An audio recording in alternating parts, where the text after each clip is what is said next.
जय भीम जय शिवराय बंधूंनो आणि भगिनींनो. सोशल विकी या आपल्या यूट्यूब चॅनलमध्ये मी विकास ढेमरे आपलं सहर्ष स्वागत करत आहे. आजचा जो विषय आहे मित्रांनो, तो अतिशय गंभीर विषय आहे. आपल्या सर्वांना माहीत आहे, आपल्याला स्वातंत्र्य मिळून जवळपास 75-76 वर्ष झालेले आहेत आणि जो समाज आहे आपला, या समाजामध्ये अजूनही बदल होताना दिसत नाही आहे. बदल झालेला आहे, पण बरेचसे लोक आहेत, तिची जी मानसिकता जी आहे ती अजूनही बदलायला तयार नाही आहेत ते.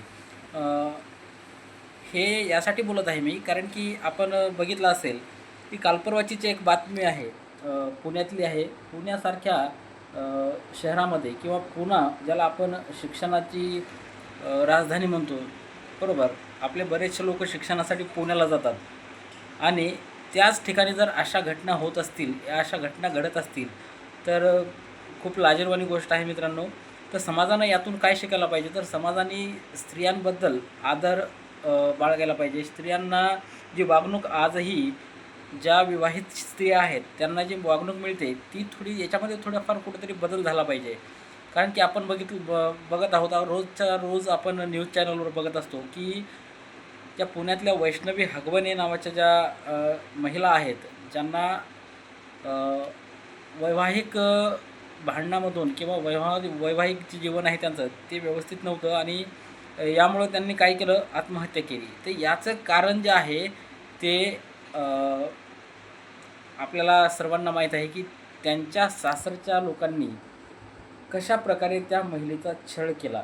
तर हा छळ जो आहे तो समाजामध्ये प्रत्येक कुटुंबामध्ये थोडाफार प्रमाणात तरी होतो. हा कुठंतरी कमी झाला पाहिजे. याबद्दल आपण आज थोडंफार बोलावंसं वाटलं, म्हणून आज तुमच्यासमोर आलो मित्रांनो. तर हे सगळं कर्तव्य जे आहे ते आपलं स्वतःचं आहे, पुरुष मंडळीचं आहे.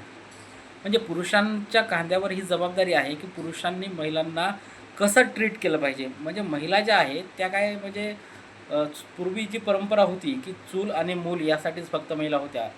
पण स्वातंत्र्याच्या नंतर बरंच काही बदललेलं आहे. आपल्याला संविधानानं बरेच काही अधिकार दिलेले आहेत, महिलांनासुद्धा अधिकार दिलेले आहेत. हा मान्य आहे मला की महिला त्याचा दुरुपयोग करतात, पण सर्वच महिला त्याचा दुरुपयोग करत नाही. ही गोष्ट आपण लक्षात घ्यायला पाहिजे. शेवटी जाता जाता एकच सांगू इच्छितो मित्रांनो, आपण स्त्रियांचा आदर केला पाहिजे.